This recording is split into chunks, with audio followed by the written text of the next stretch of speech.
उम्मीद करता हूँ सब लोग अच्छे होंगे और बढ़िया होंगे। तो सभी का स्वागत है आज के सेशन में। और अगर आपने अभी तक चैनल को सब्सक्राइब नहीं किया है तो जल्दी से चैनल को सब्सक्राइब करो, वीडियो को लाइक करो और कमेंट करना बिल्कुल भी ना भूलो। ये मेरा नाम है डॉक्टर ललित और मैं आपको पढ़ाऊंगा मैथमेटिक्स का आज बेहतरीन practice. Very good afternoon to everyone. तो चलो शुरू करते हैं और पहला सवाल आपके स्क्रीन पर रखता हूँ। बहुत ही सिंपल सवाल है, देखूंगा यहाँ से सवाल के निकलने शुरू होंगे तो आप इनको कैसे करेंगे। एक आदमी के पास कुछ मुर्गियां और कुछ गायें हैं। यदि सिरों की संख्या का अनुपात पैरों की संख्या के अनुपात से 12:35 हो तो मुर्गियों की संख्या ज्ञात कीजिए यदि केवल सिरों की संख्या 48 है। तो बड़ा सिंपल सवाल है। A man has some hens and some cows if the number of heads and number of legs is in the 12:35 ratio then find the number of hens if only number of heads। तो देखो इस सवाल को करने का तरीका समझिएगा। एक आदमी के पास कुछ मुर्गी और कुछ गाय है, तो आपने कहा ये उसके पास हैंस हैं और ये काउस हैं। उसने कहा यदि सिरों की संख्या। अब मुझे एक बात बताओ आप लोग, भाई चाहे मुर्गी हो, चाहे गाय हो, चाहे कुत्ता हो, चाहे भेड़ हो, चाहे चिड़िया हो, सर तो सबका एक ही होता है ना। तो यानी सिरों की संख्या क्या डिनोट करती है कि कुल जानवरों की संख्या 48 है। क्योंकि टोटल जानवर कितने हैं 48, क्योंकि उनके 48 ऐसा तो है नहीं ना कि किसी जानवर के 4 बिसर होंगे, किसी के 2 बिसर होंगे, एक ही सर होता है ना। तो मतलब क्या है 48 हेड्स और 35 लेग्स, पैरों की संख्या। अब अनुपात दिया है ये, तो आपने देखा कि भाई उसने बोला कि अनुपात जो है वो क्या है। अनुपात आपके सामने लिखा है ये वाला, सॉरी माफ 12:35। तो 12 और 35 का अनुपात है और यहाँ पर सरों की संख्या 48 है। और मैंने क्या बताया आपको कि जो 48 सर है वही जानवरों की संख्या है। तो मैं अनुपात का वैल्यू निकालूं, क्योंकि जो हेड्स थे, जो हैन थी, उनका अनुपात 12 था और जो लेग्स थी उनका अनुपात 35 था। अब यहाँ पर हेड दिया है तो यानी 12 अनुपात का वैल्यू किसके बराबर है भाई 48 के बराबर, क्योंकि टोटल सरों की संख्या तो ये थी। तो 12 अनुपात किसके बराबर है 48 के बराबर। तो एक अनुपात किसके बराबर, आपने कहा 48/12 4। तो भी जो 35 अनुपात था पैरों का, तो पैरों की संख्या कितनी हो गई, आपने कहा 140। तो कुल मिलाकर सवाल क्या बना कि सरों की संख्या तो 48 है और पैरों की संख्या कितनी है, आपने कहा 140। अब सवाल क्या कन्वर्ट हो गया कि भाई सरों की संख्या 48 है, पैरों की संख्या 140 है, तो मुर्गियों की संख्या बताओ। और शायद मैंने आपको बताया है कि इसका शॉर्ट फॉर्मूला क्या है कि सरों की संख्या और पैरों की संख्या कैसे निकालते हैं कि पैरों की संख्या का आधा में से अगर मैं सरों की संख्या निकाल तो मुझे क्या मिलता है, मुझे मिलता है 4 पैर वाले जानवरों की संख्या। तो 70 माइनस का 48 इज इक्वल टू 22। तो 22 तो हो गई यहाँ पर गाय। गाय कितनी है 22 और सर कितने हो जाएंगे, सॉरी मुर्गी कितनी हो जाएंगी। तो आपने कहा सर टोटल 48 जान थे, जंतु 22 निकाले तो 26। तो 26 क्या है, वो मुर्गियों की संख्या। तो राइट ऑप्शन है ऑप्शन नंबर बी। समझ में आ गया सबको, मेरे हिसाब से समझ में आया होगा। क्लियर है, फिर से एक बार रिवाइज करा दूं जल्दी से। उसने कहा कि 12 अनुपात सर हैं, 35 अनुपात पैर हैं और सरों की संख्या 48 है। तो 12 रेशो किसके बराबर है 48 के बराबर। तो एक अनुपात किसके बराबर 4 के बराबर। क्योंकि पैरों का अनुपात 35 था तो पैर कितने हो गए 35 इंटू 4 बराबर 140। तो सवाल क्या बना, सर तो 48 है और पैर 140 है। मैं यहां लिख देता हूं पैरों की संख्या का आधा माइनस सिर बराबर 4 पैर वाले जानवरों की संख्या आती है हमेशा। किसकी आती है, 4 पैरों वालों की। यहां पर हमेशा 4 पैर होंगे। Thank you Ayush.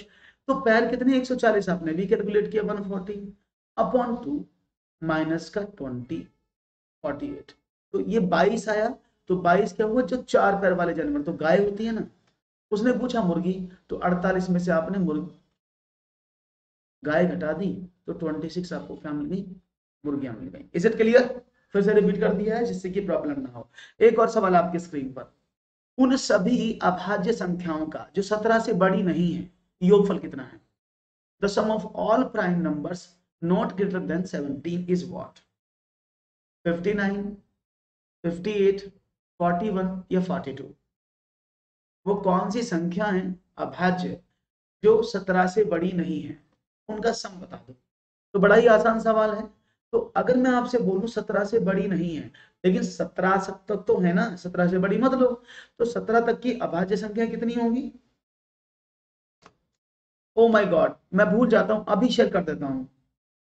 तो उन सभी अभाज्य संख्याओं का तो कितनी हुई अभाज्य संख्याएं? आपने कहा कि सर 2, 3, 5, 7, 11, 13 और 17, यही तो होंगी। इसके अलावा तो 17 से बड़ी कोई नहीं होगी ना, यही होगी जो आपने बता दिया। आपने कहा ओके, यही तो है, तो कोई प्रॉब्लम तो नहीं है यहाँ तक? आपने कहा कोई प्रॉब्लम नहीं है, बहुत अच्छी बात है। तो भाई बढ़िया, अच्छे से आंसर दिया आप लोगों ने, दैट्स वेरी नाइस। और अब आगे बात करते हैं और देखते हैं आगे का क्या सवाल आपके समक्ष है और क्या चीज आप समझ। Is it clear? तो अब सबको जोड़ दें, मैंने लिंक शेयर कर, जोड़ने पर क्या आया? आपने कहा सर जोड़ने पर देखो, 17 और 13 30, 10 40, 1 41 और 7 48 और 5 58, that is 58। Right option is B. देखो हम यहाँ पर गलती क्या करते हैं, सवाल में बहुत गलती कर देते हैं, और वो एरर्स क्या होती है, वो गलती क्या होती है कि हम 17 को नहीं लेते हैं, हम 17 को भूल जाते हैं कि 17 भी कोई संख्या है। 17 को हम क्विट कर देते हैं, क्योंकि 17 से बड़ी नहीं लेनी है, 17 तक तो लेनी, 17 भी तो एक अभाज्य संख्या है। इसलिए बहुत सारे बच्चों का आंसर कितना था, 40 बनाता, जो गलत हो जाएगा। क्लियर? तो राइट ऑप्शन है ऑप्शन नंबर बी। क्लियर हुआ? एक और सवाल आपके स्क्रीन पर, 0.12 मल्टीप्लाई बाई 12 मल्टीप्लाई बाई 0.012 का मान बता दो कितना है। तो यहां पर मान निकालने में कोई दिक्कत नहीं होगी, अब आसानी से इसका वैल्यू फाइंड आउट कर लेंगे। तो value of 0.12 multiply by 12 multiply by 0.012 is what?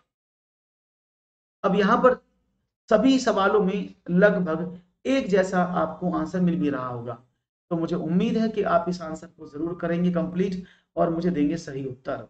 तेजी से करने की कोशिश करेंगे और आसान से आपका सवाल हो जाना चाहिए। चलो देखते हैं तो क्या मिलता है आपका जवाब।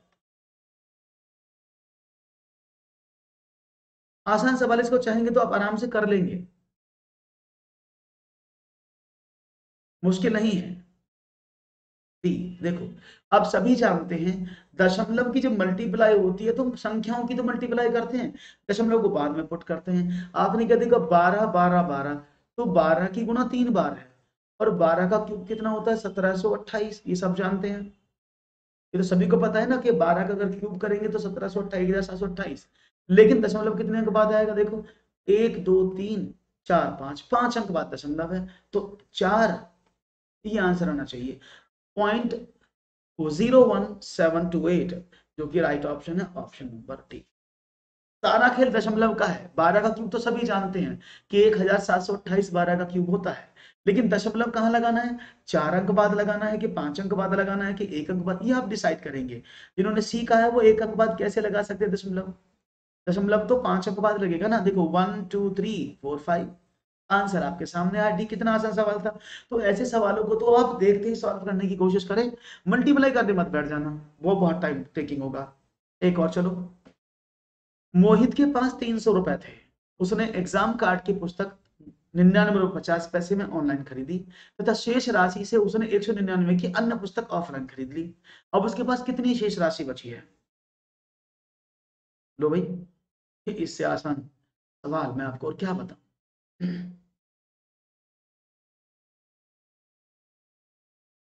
बहुत सिंपल सवाल है, 2 रुपए, 2.5 रुपए, 1 रुपया 50 पैसा या 0 रुपए, सारे खत्म कर दिए भैया। तो देखते हैं जवाब क्या मिलता है। मोहित के पास रुपए हैं 300, एग्जाम कार्ड की पुस्तक उसने खरीद लिया 99 रुपये 50 पैसे की, एक जो बची राशि उसमें से 199 की एक किताब और ले ली, तो राइट आंसर मिला है। देखो बहुत आसान था, अगर आप इसको चाहेंगे तो बहुत इजीली कर लेंगे।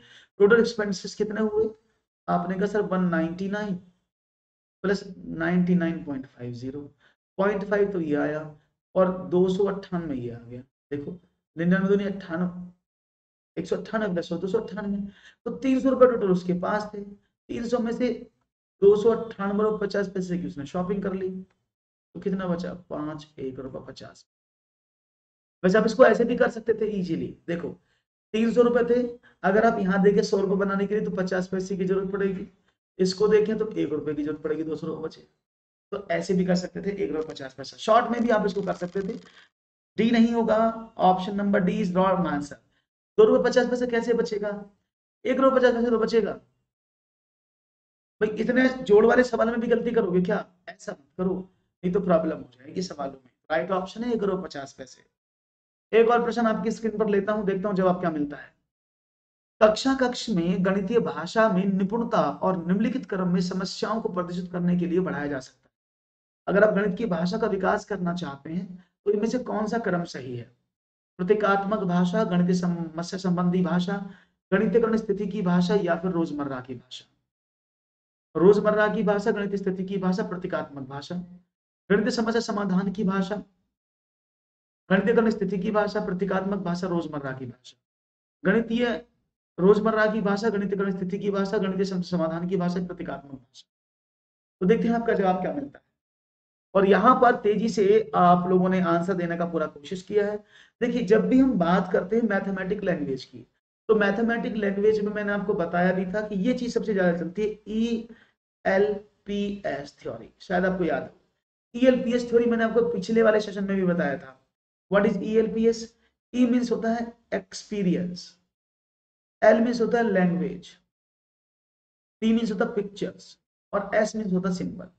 तो ये तो हमें डिसाइड हो गया कि सबसे बच्चा बाद में सिंबल लिखता है, ये तो फिक्स हो गया ना। सबसे लास्ट में बच्चा क्या लिखता है, सिंबल लिखता है।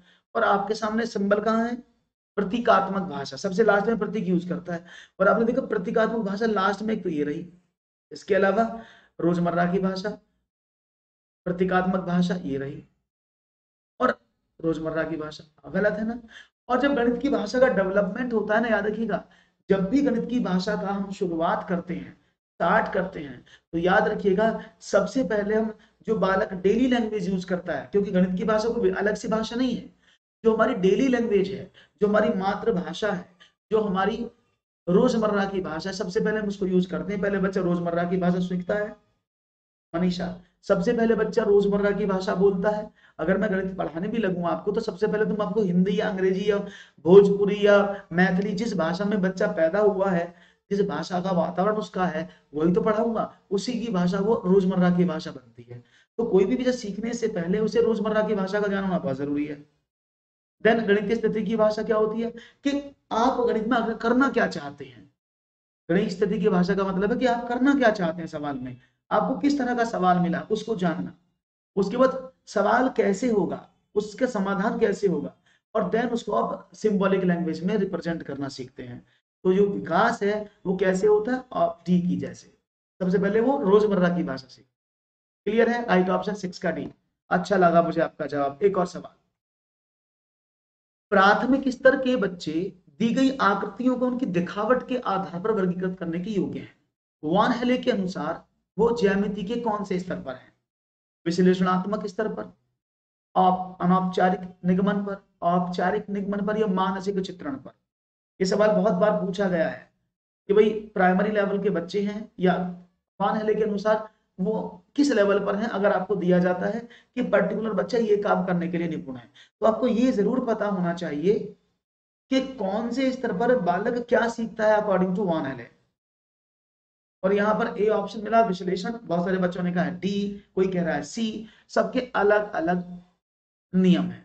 तो मैं आपको बता दूं ये स्तर चलता कैसे है।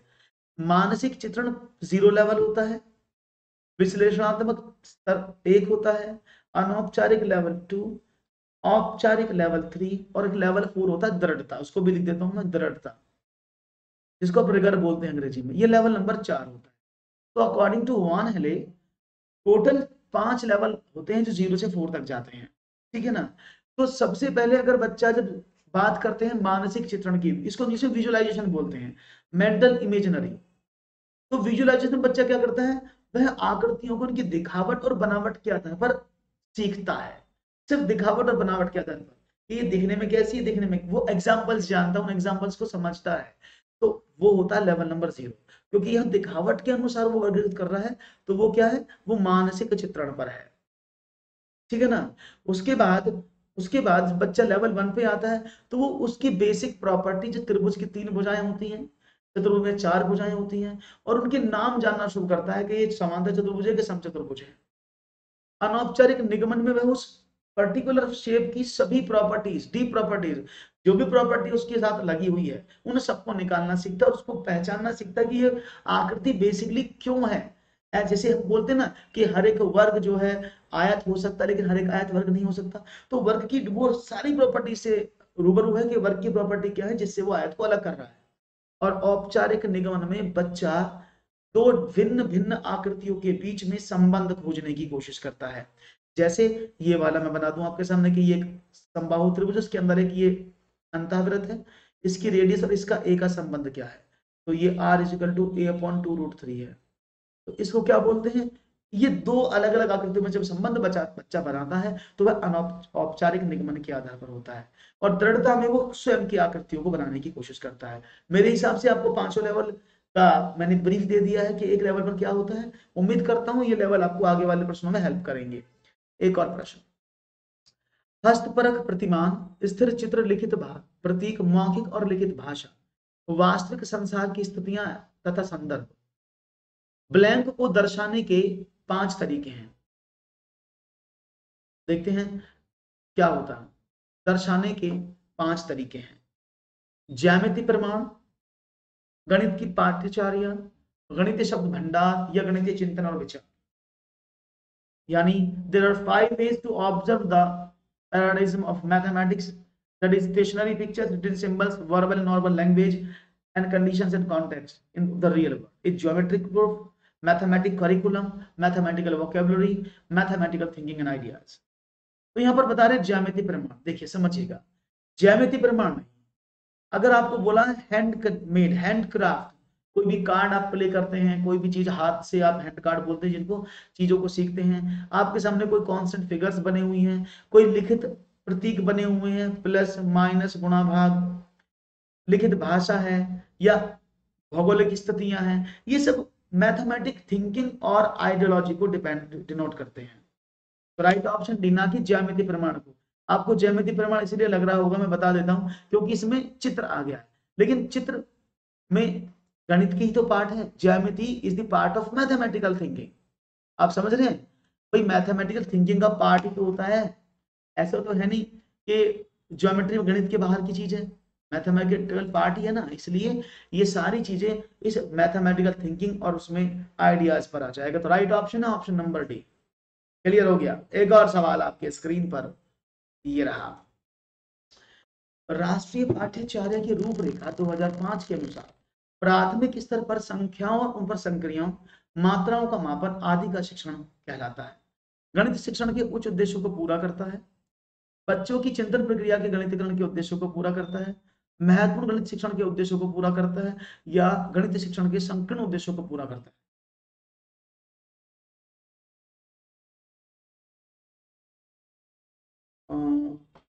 7 का क्या होगा? 7 का answer option number D is the मानसिक चित्रण। तो देखते हैं जवाब क्या मिलता है। सारी वीडियोज यहीं मिल जाएंगे, आप लगातार देखेंगे मेरे नाम से, आपको सारी वीडियो चैनल पर मिल जाएंगे। तो राइट ऑप्शन मिल रहा है मुझे क्या है कि राष्ट्रीय पाठ्यचर्या अकॉर्डिंग टू एनसीएफ, यही एनसीएफ है, इसी को एनसीएफ बोलते हैं। एनसीएफ 2005 के अनुसार प्राथमिक स्तर पर, प्राइमरी लेवल पर संख्याओं और उन पर संक्रियाओं, मात्राओं का मापन आदि का शिक्षण क्या है? गणित के उच्च उद्देश्यों को पूरा, बच्चे की चिंतन प्रक्रिया के गणितीकरण के उद्देश्यों को पूरा करता है, महत्वपूर्ण गणित शिक्षण के उद्देश्यों को पूरा करता है, या गणित शिक्षण के संकीर्ण उद्देश्यों को पूरा करता है। तो राइट ऑप्शन बी मिल रहा है, जो बहुत ही बढ़िया जवाब दिया है आपने, एकदम सही है।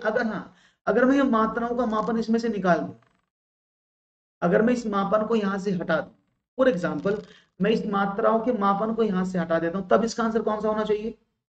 फॉर एग्जाम्पल मैंने इसमें से मात्राओं का मापन ही नहीं दिया, उसने बोला प्राथमिक स्तर संख्या और उन पर संक्रिया आदि का शिक्षण क्या कहलाता है, तो अगर मात्राओं का मापन नहीं होता देन इसका आंसर बहुत बढ़िया डी होता, then answer will be D. तभी गणित के संकीर्ण उद्देश्यों को पूरा करता, क्योंकि जब मापन की बात आ जाती है तो बच्चा वास्ट सोचने लग जाता है और वह मैथमेटाइजेशन करना शुरू कर देता है। अरे वाह, आपको तो बहुत अच्छा आता है, दैट्स वेरी नाइस, गुड, तो nice of you, clap for you guys. एक और सवाल, कक्षा 4 की पाठ्य पुस्तक से दी गई निम्नलिखित समस्याओं में से कौन सी बहु अनुशासनात्मक समस्या की ओर संकेत करती है?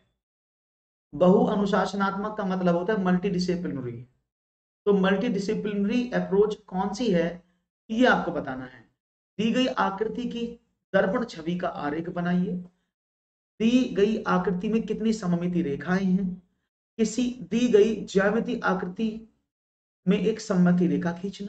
भारत के झंडे का आरेख बनाइए और झंडे में सममिति रेखाओं की संख्या की पहचान कीजिए। क्वेश्चन नंबर 10 बहुत ही इजी मुझे लगता है कि आप इसको कर पाएंगे, और तेजी से करेंगे तो और भी अच्छा लगेगा। उम्मीद है आप जवाब को बहुत अच्छे से करने की जो हिम्मत है वो रखते हैं, और मुझे उम्मीद है कि ये आपके लिए बहुत अच्छा मौका है। डी देखो, बहु अनुशासनात्मक यानी मल्टी डिसिप्लिनरी अप्रोच का मतलब क्या होता है?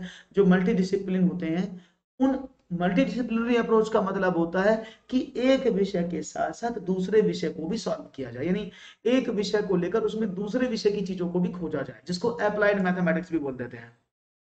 ठीक है, तो यहां पर भारत के झंडे का आरेख बनाओ, that is this is the drawing, ये ड्राइंग का वर्क है, और उसमें सममिति रेखा काउंट करना, और सममिति मतलब लाइन ऑफ सिमेट्री काउंट करना, ये मैथमेटिक्स है। तो आपने मैथमेटिक्स का ड्राइंग को जोड़ा, तो यही मल्टी डिसिप्लिनरी अप्रोच कहलाती है। ठीक है ना? अगर हम सममिति रेखाएं गिनेंगे तो वो ऑलरेडी मैथमेटिक्स है, हम आरेख बनाएंगे तो वो ओनली ड्राइंग है, आकृति में सममिति रेखा खींचोगे ऑलरेडी दी हुई है तो उसमें वो भी मैथमेटिक्स है। लेकिन बात हो रही थी मल्टी डिसिप्लिनरी अप्रोच की, जहां दो विषय, याद रखना, जब भी आपको बहु अनुशासनात्मक समस्या का प्रश्न आए तो बस खोजने की कोशिश करना इसमें कौन से विकल्प में दो विषय एक साथ काम कर रहे हैं, you will get the answer. Right option था ऑप्शन नंबर डी। एक और प्रश्न आपके सामने, निम्नलिखित वर्गाकार कागज पर खींचा गया यह निरूपण किसकी ओर संकेत करता है? मैं आपको ग्रिड पेपर बना देता हूं जिससे कि आपको सवाल में कोई प्रॉब्लम ना हो।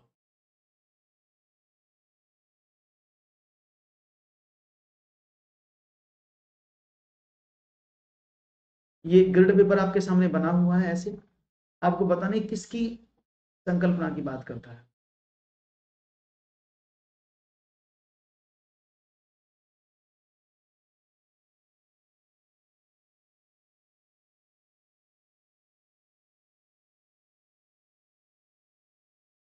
यूनिट 100।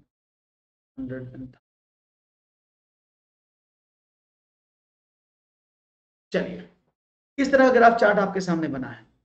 स्थानीय मान की अवधारणा का, इकाई और धनाई की तुल्यता का, गणितीय खेल का अबेकस पर संख्याओं की स्थिति का।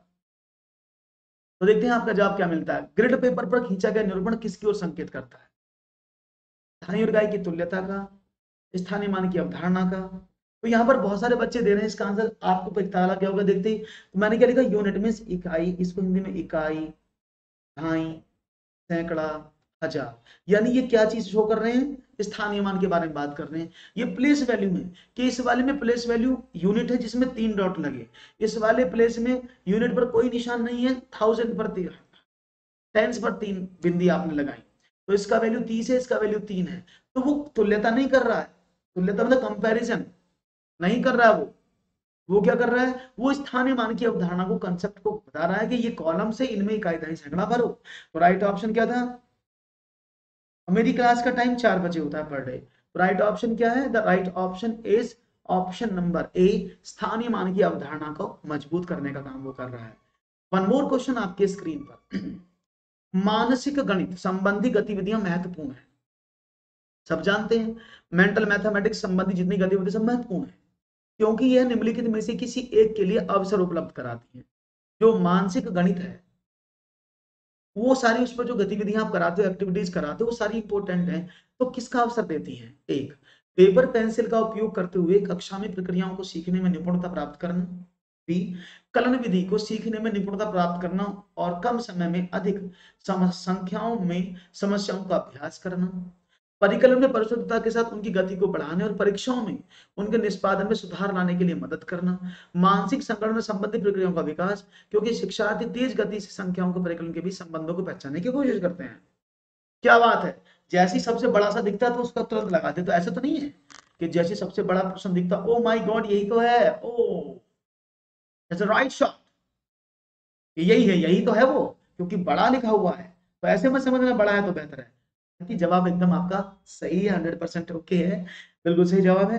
देखो, जब मानसिक गणित की बात करते हैं तो जो प्राथमिक कक्षाएं है ना, जो प्राइमरी लेवल है, जिनको आप प्राथमिक कक्षाएं बोलते हैं, कक्षा 1 से 5, यहाँ पर बच्चा मेंटल मैथमेटिक्स पढ़ता है, यानी मानसिक गणित पढ़ता है, गणित को मानसिक रूप से, क्योंकि जब बच्चे को प्राइमरी लेवल भेजा जाता है तो सिर्फ उससे ये अपेक्षाएं की जाती है कि वो मानसिक रूप से लॉजिकल थिंकिंग, लॉजिकल रीजनिंग करना सीख ले। इसीलिए गणित को एनसीएफ ने कक्षा 1 से इंट्रोड्यूस कर दिया है। तो अगर हम मानसिक गतिविधि कराते हैं तो उससे क्या होता है, पेपर में नहीं, देखो पेपर पेंसिल का तो प्रयोग का आवश्यकता नहीं, क्योंकि मानसिक गणित की बात हम कर रहे हैं। एल्गोरिथम, बच्चा उस समय एल्गोरिथम के बारे में नहीं जानता है जब वो छोटा बच्चा होता है। मानसिक गणित का मतलब होता है कि परिशुद्धता के साथ साथ, यानी परिशुद्धता लाने की तो कोशिश कर सकते हैं, लेकिन आप परीक्षाओं में उनके अच्छे अंक आए, वो अच्छे से फाइनल परीक्षा कर पाए, इसलिए कोई एनसीएफ कहता है इसके लिए कोई पढ़ाई नहीं की जाती। कि अगर आप ये चाहते हैं कि परीक्षाओं के लिए तैयारी कर रहे हैं, हम परीक्षाओं के लिए तैयार होना, that is not the NCF concept. NCF कहता है कि परीक्षाओं के लिए बच्चा खुद ब खुद तैयार हो जाएगा अगर आप उसका मैथमेटिक्स के कॉन्सेप्ट को क्लियर कर दोगे, ठीक है ना। इसलिए मानसिक संगणना संबंधी प्रक्रियाओं का विकास, यानी मानसिक विकास उससे होता है, क्योंकि बच्चा बहुत तेजी से संख्याओं के बीच कोशिश करता है संबंधों को पहचानने की और उनको आगे लेकर वो आत्मसात करने की कोशिश करता है। तो राइट ऑप्शन था ऑप्शन नंबर डी, एकदम सही जवाब आपने चुना। एक और, एक बच्चा मानसिक रूप से 27 प्लस 48 को 65 के रूप में परिकलित करता है। जब उसके योग करने के अपने तरीके के बारे में व्याख्या करने के लिए कहा गया तो उसने प्रतिक्रिया के रूप में कहा कि 38 40 के नजदीक है, इसलिए 27 प्लस 40 67 है, तो मैंने 65 को प्राप्त करने के लिए 2 घटा दिए। योग की युक्ति क्या है? प्रश्न बहुत सिंपल है। A child mentally calculate 27 plus 38 as 65. When he was asked to explain the way of doing sum, he said in response that 38 is closer to 40. So 47 plus 40 is 67. So I had to get 65 subtracted 2. The tip of doing yoga or sum is what? Option आपके सामने है। पुनः समूहीकरण, प्रतिकारी, संवर्धी कारक या प्रत्यक्ष प्रतिरूपण। तो यहां पर मुझे पता है चारों में से आपको इनके मीनिंग बहुत कम लोगों को पता होंगे, ऐसा मुझे विश्वास है। और यहां पर जो जवाब को मैं देख पा रहा हूं, काफी इंप्रेसिव आंसर देने की आप बात कर रहे हैं, लेकिन अफसोस जो आप सोच रहे हैं, जो आप कर चुके हैं, वो विकल्प गलत चुनाव है। Right option is not A, right option of this question is B, that is प्रतिकारी। राइट ऑप्शन इज प्रतिकारी। मैं बता देता हूं मीनिंग क्या है, चारों के मीनिंग समझ लो, एग्जाम में अगर मिल गया तो क्या करोगे, गलती नहीं करके आना है दोस्तों। और इस तरह के सवाल एग्जाम में पीछे अगर पेपर को उठाएंगे तो आपको आए हुए हैं, ये एग्जाम में प्रश्न आए हुए हैं, तो आपको समझने की जरूरत है इन चारों को। और इसके साथ साथ बहुत सारे टर्म है जो आपको समझनी होंगी, क्योंकि एग्जाम जो इस बार बनने वाला थोड़ा सा अलग बनेगा और थोड़ा सा लेवल बढ़ेगा, तो प्लीज कॉन्सेंट्रेट ऑन इट। अगर हम पुनर्समूहीकरण की बात करते हैं, इसका नाम होता है रीग्रुपिंग, पुनर्समूहन, एक ही बात है। मैं इनके शॉर्ट टर्म बता देता हूं आपको क्या है। पुनर्समूहीकरण का मतलब होता है हासिल संबंधी समस्या। अगर बालक कैरी या बोरो संबंधी समस्याओं से ग्रसित है, यानी वो सवाल करते समय कैरी या बोरो नहीं सही से कर पा रहा है, तो वो समस्या पुनर्समूहीकरण की है। इसको पुनर्वर्गीकरण भी कहते हैं, रीग्रुपिंग कहते हैं, रिक्लासिफिकेशन भी कहते हैं। इसके 4 नाम हैं। जैसे मैंने कहा 28 में 29 जोड़ो, तो बच्चे ने 9 8 17 लिखा, 2 और 2 4 लिख दिया, वो एक को यूज करना भूल गया। हाँ, ये हासिल से रिलेटेड समस्या है। अगर पुनर्समूहीकरण की समस्या आती है तो वो किससे होती है, वो हासिल संबंधी समस्या होती है। याद रहेगा, बताता हूँ, सारे बताऊंगा, डोंट वरी। पहले क्वेश्चन को बता दूं, क्लियर हो गया, पुनर्समूहीकरण नोट कर लिया होगा आपने किस लिए है। प्रत्यक्ष प्रतिरूपण का मतलब होता है जब बालक प्रत्यक्ष चीजों का प्रयोग करता है, यानी अपनी संकल्पना को क्लियर करने के लिए मूर्त वस्तु का प्रयोग करता है। जैसे हाथ पर गिनना 1 2 3 4 5 6, और उसमें आपको 4 जोड़ने थे, तो 1 2 3 4 टोटल कितना गिनता है बच्चा, 1 2 3 4 5 10। तो जो हाथ का प्रयोग करे, सिक्स का प्रयोग करे, अबेकस का प्रयोग करे, तो उसको बोलते हैं डायरेक्ट मॉडलिंग। क्या बोलते हैं, डायरेक्ट मॉडलिंग, जिसको बोलते हैं प्रत्यक्ष प्रतिरूपण। तो यहां पर भी नहीं कर रहा वो। संवर्धी कारक का मतलब होता है किसी की चीज में इंक्रीज हो जाना, किसी चीज में बढ़ोतरी हो जाना। जैसे आपने कोई एक चीज बुक की आज इंटरनेट से, आपने शॉपिंग साइट से आपने एक चीज बुक की है, बुक किया, आपने सपोज करा एक ड्रेस बुक की 500 रुपए की, बोले चलो सुबह को लेंगे, इसको डिस्काउंट में चल रही है, लेकिन सुबह जैसे आपने देखा वो तो 600 रुपए की हो गई, 100 रुपए बढ़ गए।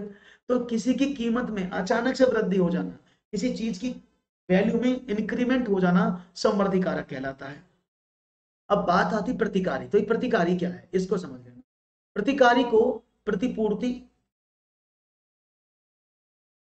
प्रतिपूर्ति भी कहते हैं, और प्रतिपूर्ति के साथ साथ इसको प्रतिपूर्ण भी कहते हैं हिंदी में, और अंग्रेजी में इसको कंपनसेट भी बोलते हैं।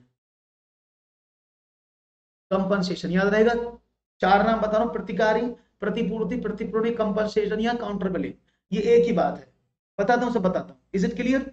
तो कंपनसेशन का मतलब क्या होता है कि जब बालक अपनी कैलकुलेशन को आसान करने के लिए पहले उसमें कुछ जोड़ या घटा देता है, और बाद में उसको कंपनसेट करने के लिए अगर उसने जोड़ा है तो कम कर देता है, कम किया तो जोड़ देता है, इन सभी समस्याओं को कंपनसेट कहा जाता है, प्रतिकारी मेथड कहा जाता है। अब मैं इसका एग्जांपल आपको देकर समझाता हूं, मे भी आपको ये समझ में तो आ गया होगा कि चारों का मीनिंग क्या है। तो पहले आप प्रतिकारी का मीनिंग समझो। बचपन में आप करते थे, अच्छा बताओ 229 में आपको 99 का गुणा करना था, तो बचपन में आप कैसे कर, अभी भी करते हो, तो आप क्या करते थे 29, आपको ये मुश्किल लग रहा है कि सर ये मुश्किल है, तो मैंने इसमें एक जोड़ दिया, 100 कर दिया, एक ही कम कर दिया, तो जितना जोड़ा उतना ही कम कर दिया, तो मेरा सवाल आसान हो गया ना, 2900, और एक कम किया तो -29, तो आपको आंसर मिला। आपने क्या काम, बच्चे ने भी यही किया कि वो 37 और 38 जोड़ने के लिए उसे मुश्किल लगा जोड़ना आपको मानसिक रूप से, तो उसने क्या काम किया, उसने सोचा 40 के पास 38 है तो उसने इसको 40 बना लिया, और 40 और 20 कितना कर दिया 67, क्योंकि उसने 40 बनाने के लिए इसमें दो जोड़ा था, तो लास्ट में जाकर वही कम कर दिया, तो आंसर 65 आ गया। बात समझ में आ गई। प्रतिकारी क्या है, क्लियर है, कोई प्रॉब्लम तो नहीं किसी को। प्रत्यक्ष प्रतिरूपण का मतलब होता है जब बालक किसी मूल चीज का प्रयोग करता है, डायरेक्ट मॉडलिंग इसको बोलते हैं। जैसे हाथ पर गिनकर सॉल्व करते थे ना आप बचपन में, 3 और 2 कितने होते, तो 1 2 3, उसके बाद 1 2, फिर एक साथ गिन देते थे 1 2 3 4 5, तो ये जो करना होता है इसी को कहा जाता है प्रत्यक्ष प्रतिरूपण। बात समझ में आया। हाँ, प्रतिकारी भूलने का सिद्ध होगा बिल्कुल, कंपनसेट मैंने बोला ना, कंपनसेट ही तो है ये, ठीक है ना, तो दिस कंपनसेट। अब समझ में आए चारों मीनिंग। अगर मैं आगे कोई सवाल ऐसा रखूंगा तो मुझे उम्मीद है आप मुझे निराश नहीं करेंगे और सही उत्तर देंगे। तो एक और सवाल, निम्नलिखित प्रश्नों के उत्तर देने के लिए उचित विकल्प चुनिए। क्वेश्चन आपके सामने है, 4 + 44/10 +404/100 +4 4 4/1000 +4/1 10,000 का मान क्या है।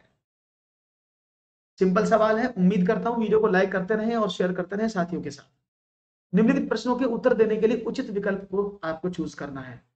4 + 44/10, 404/100, 444/1000 +4/10,000 का मान क्या है। गुड इवनिंग सुजाता जी। तो देखते हैं जवाब क्या मिलता है। देखो बड़ा आसान सवाल है, देखो इसको करोगे तो कितना आया, आपने कहा सर ये तो आसान है, सिर्फ दशमलव का ही तो खेल है, आपने कहा ओके।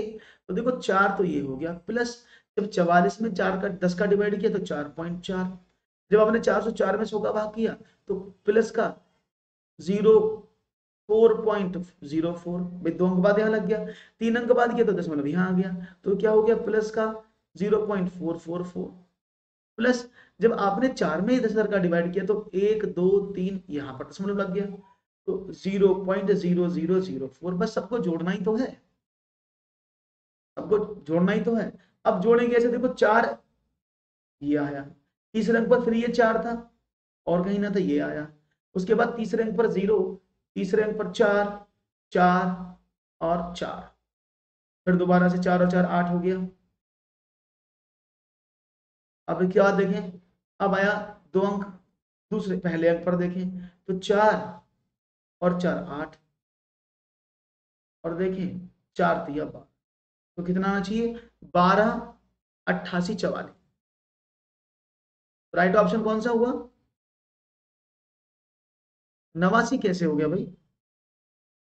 89 कैसे बता रहे हो भाई? ऐसे कैसे 89 कह रहे हो आप? दोबारा जोड़ लेते हैं एक बार। ओके, कहीं मैंने तो गलत नहीं कर दिया है? बी ऑप्शन मिल रहा है बहुत ज्यादा बच्चों को। चलो देख लेते हैं, कभी हमने गलत कर, it may be possible.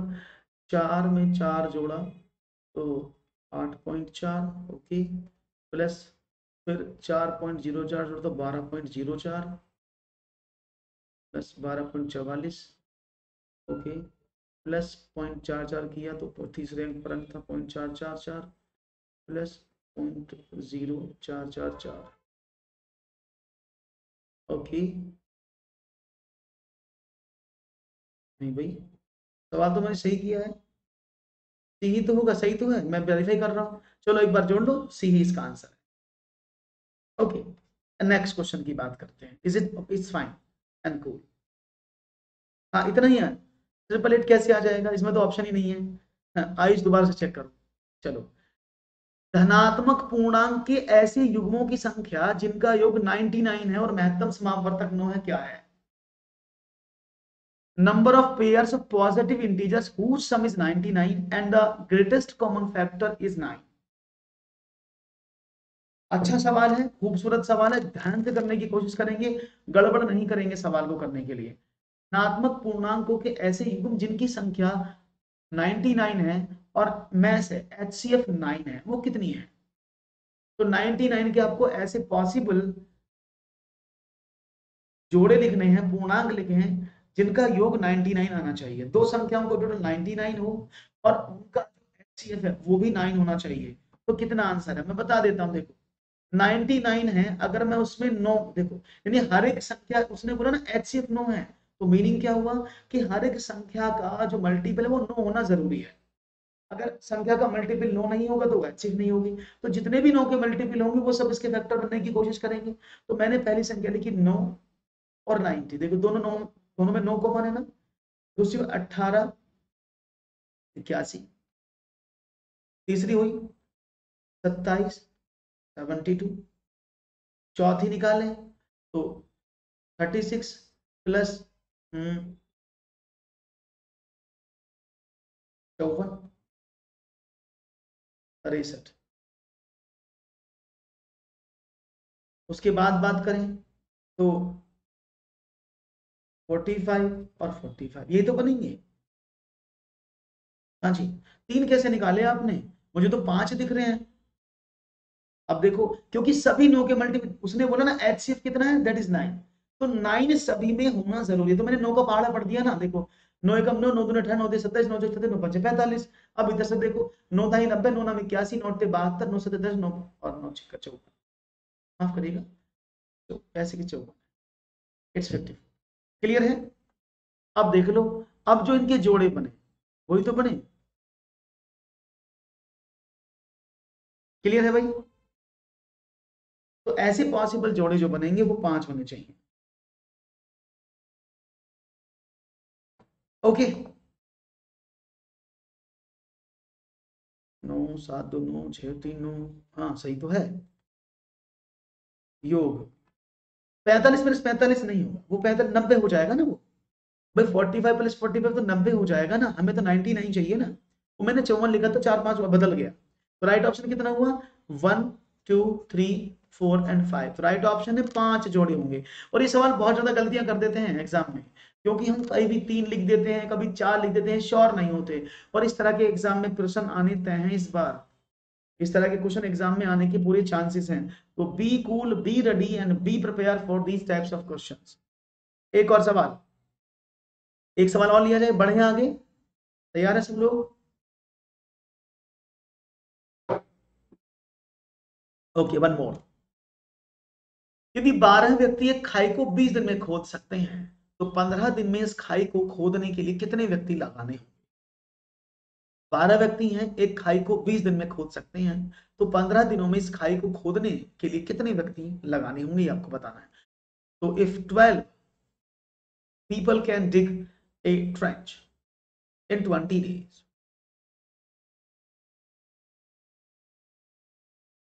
then how many people will have to dig this trench in 15 days? बड़ा आसान सवाल है, शायद आपको याद हो, मैंने आपको बताया भी था कि असली मसाले सच सच MDH MDH। तो MDH का फॉर्मूला आपको याद है, तो MDH का तड़का और सवाल का अंग अंग फड़का M2D2H2। तो अब यहां पर आर्स नहीं तो आर्स फॉर्मूले से हटा दो, तो ये M1D1 is equal to M2D2 हो गया। अब आपने क्या देखा, अब ये क्या हुआ M1D1, इसका मतलब क्या है, M1D1 का मतलब क्या है, M1 okay that is man 1 12, D1 days कितने लगे 20, M2 पूछा है उसने, D2 आपको 15 दिया है, तो M2 is equal to what, आपने कहा 12 गुणा 20 बटा 15, 5 दिया 15, 5 चौके 20 और 3 चौके 12 और 4 चौके 16 दे। Right option is 16। M क्या है, M means man, D means day और H मीन्स आवर्स, याद रहेगा MDH। और इसमें अगर कार्य दिया होता तो नीचे W से डिवाइड करते हैं, that is W, that is work. M1 क्या, पहले कितने आदमी थे, D1 क्या, पहले कितने दिन लगे, और आदमियों ने पहली बार जब काम किया कितने घंटे काम किया। ठीक है, समझ में आया, कोई प्रॉब्लम तो नहीं है। तो जब ऐसे सवाल मिल जाए ना, एक 10 आदमी गड्ढा खोदते हैं इस दिन में काम करते हैं, तो आप सिंपल MDH को याद रखें। और आपको अब MDH, अब ये मत कर देना किसी सवाल में वहां 12 महिलाएं दी थी कि सर 12 महिलाएं एक खाई को 20 दिन में खोद सकती हैं, तो कितनी महिलाएं 15 दिन में खोद देंगी। तो आप बोलेंगे सर आपने तो M बताया, तो मैंने तो थे ही नहीं सवाल, मैंने किया ही नहीं। तो वो अकॉर्डिंग टू सिचुएशन कन्वर्ट हो सकता है। M मीन्स एक सिंबॉलिक नोटिफिकेशन है, वहां औरत हो बच्चे हो उन सब में आप वही यूज करेंगे। ओके, एक और प्रश्न है, यदि दूधिये ने 70 लीटर दूध 630 रुपए में खरीदा, 5 लीटर पानी मिला दिया, तत्पश्चात उसे वह 9 रुपए प्रति लीटर की दर से बेचे, तो उसे कितने प्रतिशत लाभ होगा। एक दूधिया है जिसने 70 रुपए प्रति लीटर दूध जो है 630 रुपए में खरीद के वो लाया और 5 लीटर उसमें पानी मिला दिया, तत्पश्चात वह उसे 9 रुपए प्रति लीटर की दर से बेचे, तो उसे कितने प्रतिशत लाभ होगा। देखते हैं जवाब क्या मिलता है। सिंपल थ्योरी है भाई, 70 लीटर दूध लाया वो कितने रुपए में, 630 रुपए में। अब दूध कितना हो गया, 5 लीटर पानी मिलाया, 70 लीटर दूध था, 5 लीटर पानी मिला दिया, तो भाई साहब कितना हो गया, अब दूध हो गया 75 लीटर, उसके हिसाब से 75 लीटर दूध बन गया ना। उसने 9 रुपए प्रति लीटर उसको बेच दिया, तो कितने का बिका वो, 9 5 45, 9 7 63 और 4 67, वो हुआ 675 रुपए का। तो 675 रुपए का तो बिक गया, सही बात है कि नहीं। ओके, अब हुआ क्या,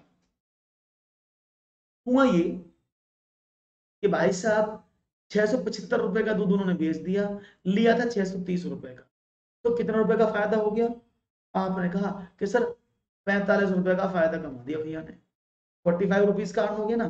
तो 45 रुपीज कितने पर अर्न हो गए, 630 रुपए के माल पर,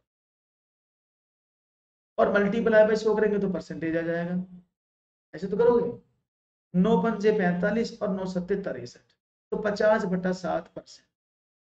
अब 7 से डिवाइड कर दो, तो 7 सत्ते 49, 7 सही 1/7 is the right, B is the right answer. तो बी क्यों बता रहे हो 7%, 7 कैसे होगा, 1/7 कहाँ जाएगा, आप तो नुकसान करा दोगे बेचारे का, वो फायदे में जीना चाहता और आप उसका नुकसान कराने पर तुले, ऐसा क्यों। राइट ऑप्शन है दिस वन, दैट इज 7:1/7।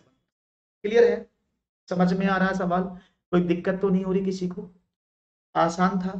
ये मैंने क्या काम किया, क्योंकि टोटल 675 में से 630 घटाने का मतलब क्या है कि भाई उसे टोटल कितना, पहले 630 का था, अब 675 का बन गया, तो फायदा 45 रुपए का हुआ ना। कितने पर हुआ, उसके लिए तो कॉस्ट प्राइस 630 था ना, वो तो 630 रुपए का लाया, उसने बीच में बेईमानी की, पानी मिलाया, उसको 675 रुपए का बना दिया। तो राइट ऑप्शन है ऑप्शन नंबर डी, एकदम करेक्ट है। एक और सवाल आपके स्क्रीन पर ये रहा, एक व्यक्ति के पास 16,000 रुपए थे, उसने इसमें से कुछ राशि 4% और शेष राशि 5% की वार्षिक दर से साधारण ब्याज पर उधार दी। यदि कुछ वर्ष में, एक वर्ष में कुल 700 रुपए उसे ब्याज मिला, तो 4% पर उधार दी गई राशि कितनी है? सभी लोग कोशिश करेंगे। इस सवाल को आप दो तरीके से कर सकते हैं, मैं दोनों तरीके से आपको बताऊंगा और समझने की कोशिश करेंगे, तो you will get the answer in easy way. ये आपको समझना है कि आप इसको कैसे करेंगे। ओके, तो उम्मीद है, देखो 16,000 थे उसके पास और उसे 700 रुपए टोटल ब्याज के रूप में मिल गए भैया। तो भाई सवाल तो आप करेंगे जरूर आसानी से, मुझे उम्मीद है, लेकिन गलत नहीं होना चाहिए, बस उम्मीद पर टिका होना चाहिए जवाब, नहीं तो गड़बड़ हो जाती है। बहुत आसान सवाल है और मुझे उम्मीद है कि आप इसको जरूर कर देंगे।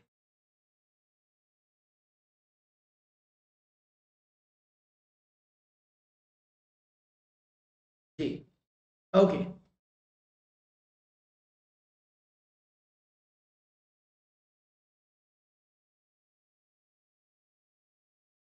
अब सवाल को करने के दो तरीके हैं, चलो मैं पहले आपको बेसिक से बता कैसे करते हैं। ऐसे की बहुत बढ़िया चीज। देखो, कुल मिलाकर के मैंने माना कि 4% पहले बेसिक करते हैं। 4% जो है वो उसने एक्स रुपए दिए, 4% पर एक्स रुपए दिए, ठीक है ना? तो भाई 5% पर कितने हो गए? आपने कहा 4% पर उसने एक्स राशि दी, तो भाई जो 5% पर राशि दी वो कितनी हो गई? आपने कहा सर 16,000 में से एक्स रुपए कम कर दो, यही तो होगा। अब क्या हुआ? अब उसने कहा टोटल ब्याज कितना मिला इस पर, ये तो यानी एक्स रुपए पर 4% का ब्याज और 16,000 माइनस एक्स रुपए 5% का ब्याज का जो टोटल होगा वो कितना होना चाहिए?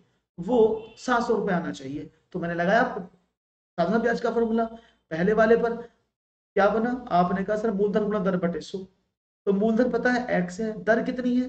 4 है, समय है 1 वर्ष अपॉन 100, प्लस मूलधन कितना है? 16,000 minus x multiply by 5 upon 100, क्योंकि 1 वर्ष के लिए था, बराबर कितना टोटल ब्याज मिला? 700 रुपए मिलना चाहिए। तरीका नंबर 1, इसको आराम से कर सकते हैं। तो ये क्या हो गया? आपने कहा 100 को उधर भेज दिया, तो क्या हुआ? 4x प्लस 5 की गुणा 16 5 80,000 माइनस का 5x इज इक्वल टू 700 गुणा 100। बात समझ में आ रही है? इसको उधर भेज दिया मैंने 100 को, तो दोनों में 100 कॉमन था ना, तो उधर भेज दिया। तो कितना बना? आपने कहा होगा माइनस का 5x प्लस का 4x माइनस का x बराबर 70,000 माइनस का 80,000। तो भाई ये हो गया माइनस का x बराबर माइनस का 10,000, ठीक है? तो यानी x बराबर 10,000, तो 4% पर दी गई राशि 10,000 रुपए थी। समझ में आया? हाँ बिल्कुल, this is the basic answer. जब भी आप क्वेश्चन को करोगे, अगर आपको एलिगेशन आता है तो you can use also alligation. अगर आपको एलिगेशन आता है तो you can also use allegation.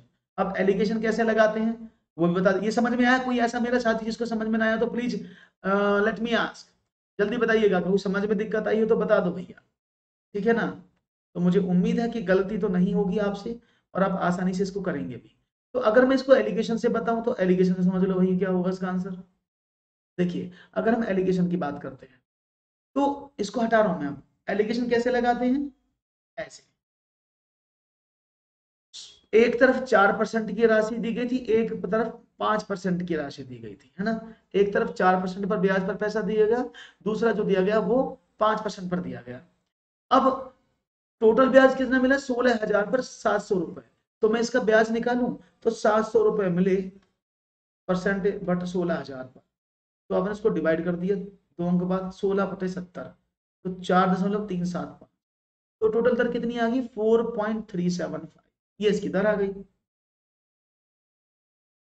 ठीक है ना? अब ऐसे कर लो इसको, 5 में से घटाएंगे तो पॉइंट कितना बचा? आपने कहा 625, इधर से घटाएं तो कितना बचा? 0.375। इससे ये कट गया, 25 से काट लो, 25 25 हम 625, और इसको 25 से काटें तो 25 से कम 25 और 12 और 25 पंजे 125, फिर 5 से काट दो, 5:3। तो कितना बना? 5:3 में आ गया। तो जो 12,000 16,000 रुपए की राशि है वो किस में बटेगी? 5:3 में बांट दो, ठीक है ना? 5:3 में बांट दो तो कितना हुआ? 5 और 3 8, तो 8:16 के बराबर। तो भाई 1:2000 के बराबर, क्योंकि 4% वाले के 5 अनुपात थे, तो 5 गुणा 2000 बराबर 10,000। आपको जो अच्छा लगता है आप उससे कर सकते हैं।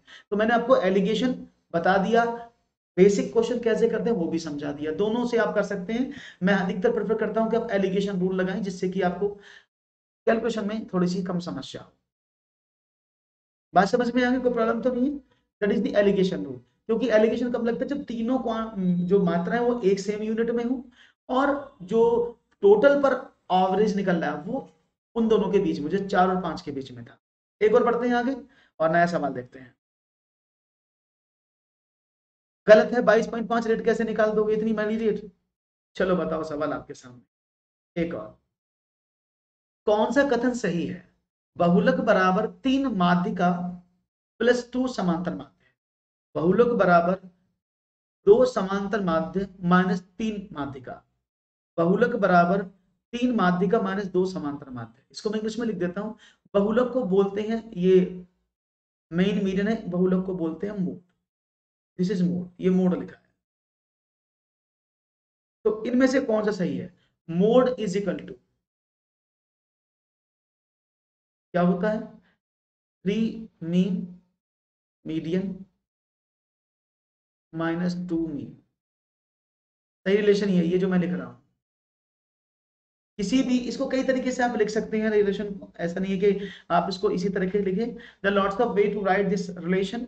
आप इसको इधर भेज दो तो 3 मीडियन क्या हो जाएगा? Mode plus 2 mean. आप मीन निकालेंगे तो क्या हो जाएगा? 3 मीडियन माइनस मोड। तो ये बहुत सारे रिलेशन है, लेकिन बेसिक हम इसी को कर लेते हैं, mode is equal to 3 median minus 2 mean. Right option सीधा, बहुत अच्छे से जवाब दिया है। एक और प्रश्न आपके स्क्रीन पर ये रहा। निम्नलिखित प्रश्नों का उत्तर देना है। 4.2 सेंटीमीटर व्यास वाले वृत्त की परिधि क्या होगी? 4.2, the circumference of a circle with diameter of 4.2 centimetre. The circumference, circumference यानी परिधि क्या होगी अगर किसी वृत्त का, किसी सर्कल का आपको डायमीटर 4.2 दिया गया है? उम्मीद है सवाल आपको पसंद आ रहे होंगे, और मुझे उम्मीद है कि आप इन क्वेश्चंस को करने की कोशिश भी करेंगे, और काफी अच्छे से आप क्वेश्चन करेंगे तो मुझे बड़ा अच्छा भी लगेगा। और उम्मीद है कि आपके जवाब, भाई लाइक वाइक करते रहो। लाइक वाइक में इतनी कंजूसी क्यों चल रही है? ये लाइक में तो बड़ी कंजूसी कर रहे हो, मतलब बिना कहीं करोगे नहीं लाइक। अगर आपसे रिक्वेस्ट की जाएगी तभी करोगे। सवाल अच्छे नहीं लग रहे क्या? तो लाइक करा दो भाई, आगे बढ़ाओ लाइक को। 25 लोग हैं, 40 भी लोग थे और लाइक सिर्फ 25। समझो, ये एक व्रत है, ये वाला, और वृत्त का जो व्यास है ये वाला होता है। उसने बोला 4 पॉइंट, परिधि क्या होती है? 2 पाई आर। तो आपको इसको 2 से भाग करने की जरूरत नहीं है, क्योंकि 2 पाई आर यहाँ पर लिखा हुआ है, और ये जो होता है ना ये व्यास, ये 2 आर ही होता है। तो इसको लिखते हैं पाई इंटू 2 आर, क्योंकि 2 आर इजिकल टू क्या होता है? डायामीटर होता है। तो आपने कहा 22/7, और 2 आर कितना दिया है आपको? 4.2। तो 7 से डिवाइड कर दे 0.6, और 22 × 132। That is option number D, 13.2 centimetre. आसान है। तो इन सवाल, अब अगर आप पहले रेडियस निकालते तो पहले 4.2 में आप 2 का डिवाइड करते तो 2.1 बनाते कि स्टेप, फिर 2.1 को वापस 2 का मल्टीप्लाई, बनता तो यही जाता ना, है ना? तो रिड्यूस करें कैलकुलेशन को, कोशिश करें जितनी कैलकुलेशन रिड्यूस हो जाए उतना ही बेटर होता है आपके क्वेश्चंस के लिए और आपकी आने वाली चीजों के लिए। तो एक और सवाल है आपके स्क्रीन पर, उम्मीद करता हूं इसका भी जवाब आप मुझे देंगे अच्छे से। Let's see one more question. Thank you Ayush. चलो, युग्म समीकरण 2x प्लस 3y बराबर 10 तथा 4x प्लस by बराबर 3 द्वारा समांतर रेखाएं निरूपित होती हैं, तो b का मान क्या होगा अगर वो रेखा समांतर है? if parallel lines are representing by simultaneous equations 3x 2x plus 3y बराबर 10 and 4x plus by is equal to 3, then the value of b is what? देखते हैं जवाब क्या मिलता है। तो मैं आपको बता दूं, ये जो साइमल्टेनियस इक्वेशंस हैं, जो ये युग्म समीकरण, वो क्या होती हैं? इनको लीनियर इक्वेशन भी बोल देते हैं। 2x plus 3y is equal to 10, और 4x plus 3 sorry by is equal to 3। तो इनको ऐसे समझिएगा, a1x plus b1y is equal to c1, a2x plus B2y is equal to C2। अगर ये इक्वेशन पैरेलल है, समांतर है, तो A1 अपॉन A2 हमेशा B1 अपॉन B2 के होता है। A1 अपॉन A2 ऑलवेज भी B1 अपॉन B2। आप चाहे तो इसको सॉल्व भी कर सकते हैं, लेकिन मैं आपको बता रहा हूं कि कैसे करना है। तो A1 upon A2 is equal to B1 upon B2। तो A1 कितना है 2/4 इज इक्वल टू B1 कितना 3/b। तो ये क्या हो जाएगा 2b is equal to 12 and b is equal to 6। That is the right answer. हाँ, विलोपन विधि से भी कर लो, कोई प्रॉब्लम नहीं है, कोई इशू नहीं है। आप विलोपन से भी ऊपर वाले में 2 की गुणा कर दो, then you can find out the answer. देखो इसमें क्या कर सकते हैं, 2 की गुणा करेंगे तो इधर लिख देता हूँ, तो 6x sorry 4x plus 6y is equal to 20। हो जाएगा 4x plus by is equal to b। उसको घटा दो तो 6 माइनस का b इज इक्वल टू 20 में से 3 गए तो 7। तो ये थोड़ा सा आपको प्रॉब्लमिस्टिक हो जाएगा, है ना, क्योंकि आपको b का वैल्यू नहीं पता है। Then you have to put the value b, then you will get the answer. तो थोड़ा सा मुश्किल होगा, है ना। तो सिंपल तरीका है A1 अपॉन A2 बराबर B1 अपॉन B2। एक और सवाल, 11 परिणामों का औसत 60 अंक है। यदि पहले 6 परिणामों का औसत 59 अंक है और अंतिम 6 परिणामों का औसत 62 अंक है, तो छठे परिणाम के कितने अंक हैं? 65, 66, 60 या 61? The average of 11 results is 60 points. If the average of the first 6 result is 59 points and the average of the last 6 result is 62 points, then how many digits does the sixth result have? तो समझने की कोशिश करना। यहाँ पर total 11 परिणाम दिए, मैं लिख देता हूँ जिससे आपको याद रहे। फॉर एग्जाम्पल पहली वैल्यू A है, B, C, D, E, F, G, H, I, J, K। ये 11 परिणाम है, 11 संख्याएं हैं। These are the 11 numbers. उसने कहा पहली 6 संख्याएं, ये हो गई। उसने बोला बाद वाली 6 संख्याएं, ये हो गई। ऐसे तो बोला, तो भाई ये F 2 बार रिपीट हो गया, है ना। अमित सर मेरा 110 है और ये मैंने मेरा 72 है। अभी देखता हूँ, इज इट क्लियर? ये बात समझ में आ गई अमित जी? तो ये संख्या 2 बार रिपीट होगी। तो उसने बोला 11 परिणामों का औसत कैसे निकालेंगे। शायद आपको पता हो कि कुल योग जो होता है औसत का, तो टोटल कितना होता है, number of term into average. तो कितना हो गया, आपने कहा 660, है ना। उसके बाद यदि पहले 6 परिणामों का, तो अगर हम पहले 6 ये वाले जो हमने अभी आपको बताए, तो पहले 6 परिणामों का कितना है, आपने कहा 59, और बाद वाले 6 का कितना है, आपने कहा 62। इन दोनों का मल्टीप्लाई करें तो आपने कहा 25 6 का 150, 5 30, 345। ऐसे भी कर सकते हैं, 6 नाम 54, 6 पंजे 30 और 5 35, 54। क्लियर है? इसको करें तो 6 दूनी 12 और 6 छंग 36 और एक टोटल कितना हो गया, 4 2 6, 7 5 12, 3 और 3 और 1 7। अब 726 बन रहे हैं, है ना। तो अब मुझे बताओ कि भाई 12 संख्याओं का टोटल तो 726 है और इन 11 संख्याओं का टोटल 60 था, क्योंकि संख्या 2 बार रिपीट हुई, तो दोनों को सब्ट्रैक्ट कर दूं। तो 726 में से अगर मैं 660 निकालता हूं तो 6, 12 में से 6 गए 6, 66 इज द राइट आंसर। समझ में आ गया होगा कैसे करना है। Is it clear? Any issue? Clear है? Any issue, any problem? If you have you can ask. Clear है? Okay, very good. सिंपल सवाल था, एवरेज का था। एक और सवाल रखता हूं आपके सामने, उम्मीद करता हूं ये भी अच्छा आएगा। एक्स तथा वाई की आय का अनुपात 5:4 है। उनके खर्चों का अनुपात 3:2 है। यदि वर्ष के अंत में प्रत्येक 1600 रुपए की बचत करता है तो एक्स की आय क्या है? तो इसको मैं बस समझाना चाहूंगा पहले। सपोज ये एक्स और वाई की आय का अनुपात दिया है, ये 5 और 4, ये एक्स की और वाई के 5:4 आपके सामने दिए, कोई प्रॉब्लम नहीं है। उसने बोला ये इनकम है और ये एक्सपेंसेस है। दूसरा उनका खर्चों का अनुपात, ये तो इनकम होगी ना। अब ये खर्चे थे, क्या क्या खर्चे थे, 3:2 में।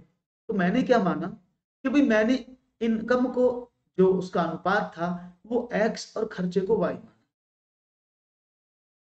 ऐसे पहले मैं बेसिक से कराता हूँ। तो उसने बोला उनकी बचत, तो ये तो इनकम हो गई और ये एक्सपेंसेस हो गए। तो इन दोनों का अंतर कितना होना चाहिए, भाई इनकम माइनस एक्सपेंस, तभी तो बचत होती है। तो यानी इक्वेशन क्या बनी, 5x माइनस का 3y इज इक्वल टू 1600। इधर क्या बना, 4x माइनस का 2y इज इक्वल टू 1600। तो ये दो इक्वेशन आपके सामने बन जाती है। अगर मैं इक्वेशन की बात करता हूँ, यहां तक कोई दिक्कत तो नहीं किसी को, एक्स किया है आपसे पूछी थी, यहां तक कोई प्रॉब्लम तो please let me know. Clear है। अब सॉल्व करते हैं दोनों को, बेसिक ऐसे ही करते हैं। तो हमने इसको क्या काम किया, ऊपर वाले में 2 की गुना, नीचे वाले में 3 की गुना कर दी, तभी तो बराबर होंगी इक्वेशंस, है ना। इक्वेशन तो तभी बराबर होंगी जब इसको करेंगे। तो 2 की गुना की तो क्या बना, इधर कर देता हूं, 5 दूनी 10x माइनस का 3 दूनी 6y इज इक्वल टू 3200। इसका क्या बना, 4 तिया 12x माइनस का 3 दूनी 6y इज इक्वल टू 4800। अब दोनों को घटा दिया, माइनस माइनस माइनस, तो माइनस का 2x is equal to minus का 16 और x बराबर 800। तो x का वैल्यू 800 है। तो उसने बोला है कि x a की आय कितनी है, तो 5 की गुणा कर दे, क्योंकि उसकी आय तो 5x थी। तो अपने का 5 गुणा 800 बराबर 4000 रुपए इसकी आय थी। क्लियर है। ये तो बेसिक तरीका, ऑप्शन नंबर सी। समझ में आया कैसे किया है, ये बिल्कुल बेसिक से करा है जैसे अब करते हैं। लेकिन अब एडवांस से करना चाहेंगे तो you can easily handle the question. मैं आपको इसको एडवांस से भी करके बता देता हूँ और शायद आपको ज्यादा पसंद आ जाए। आपने कहा ये एक्स और वाई दो लोग हैं, उसने बोला ये तो हो गया इनकम, कितना था 5:4 में। ये हो गया इसका एक्सपेंसेस, वो कितना था, आपने कहा 3:2 में। तो भाई ये इनकम और एक्सपेंसेस का अनुपात ही तो है। अगर मैं 5 इनकम में से एक्सपेंसेस 3 को घटाऊं तो 2 उसकी सेविंग आ गई, 2 की तो सेविंग है। हाँ जी। और वो 2 की सेविंग किसके बराबर है, उसने बोला 1600 रुपए के बराबर है। तो भाई एक अनुपात का वैल्यू कितना होगा 800। तो एक्स की सैलरी कितनी होगी 4000। बात समझ में आ गई। तो ये वाला इजी कि एक्स वाला नहीं करना है, वो मैंने बता दिया कि बचपन से आप ऐसे करते आए हो, लेकिन अब नहीं करना। अभी आप सवाल को ऐसे हल करेंगे जैसे मैंने आपके सामने बताया है, तो ये चुटकियों में ऐसे आपको आंसर मिल जाएगा। इज इट क्लियर, समझ में आ गया होगा मेरे हिसाब सभी लोगों को, यस कि नो। बढ़िया। एक और प्रश्न आपके स्क्रीन पर फिर तो लेता हूं, ये रहा जबरदस्त तरीके से। यदि त्रिभुज एबीसी की भुजा बीसी को डी तक बढ़ाया जाता है, यदि एंगल एसीडी बराबर 112 डिग्री है और एंगल बी बराबर एंगल ए का 3/4 है, तो एंगल बी की माप बताओ। ठीक है, जवाब मैं चित्र बना दूं इसका। ये एक एबीसी एक ट्रायंगल है ऐसे,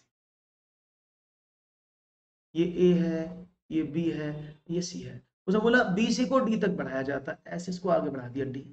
तो उसने कहा ये जो ए सी डी कौन है, ये वाला ना, ए सी डी वो 112 डिग्री का है। तो आपसे ये पूछा है कि इस वाले एंगल का मान बता दो क्या।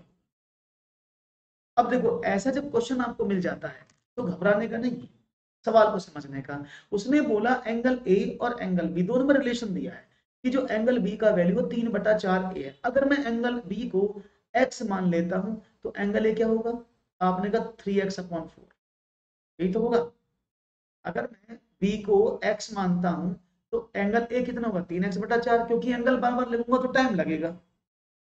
अब शायद आपको प्रॉपर्टी पता है, क्या प्रॉपर्टी है मैं बता देता हूं।